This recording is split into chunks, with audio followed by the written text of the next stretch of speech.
नमस्कार प्रेक्षक हो, मी अक्षदा. तुम्ही पाहताय राष्ट्र सह्याद्री न्यूज. राष्ट्र सह्याद्री न्यूज मध्ये आपल्या सर्वांचं मनपूर्वक स्वागत. वळूयात बातमीकडे. परभणीच्या बलसा खुर्दमध्ये सकाळपासूनच गावकऱ्यांनी मतदानावर बहिष्कार टाकला होता.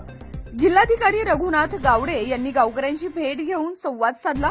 अतिक्रमणाच्या विरोधात कारवाई करणार लिखित आश्वासन दिल्यानंतर गावकऱ्यांनी मतदान करण्यास सुरुवात केली. लोकसभेच्या दुसऱ्या टप्प्यातील 8 जागांसाठी मतदान आज सुरू आहे.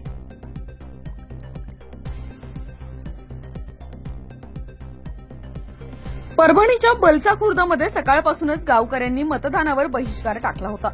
जिल्हाधिकारी रघुनाथ गावडे यांनी गावकऱ्यांची भेट घेऊन संवाद साधला. अतिक्रमणाच्या विरोधात कारवाई करणार लिखित आश्वासन दिल्यानंतर गावकऱ्यांनी मतदान करण्यास सुरुवात केली.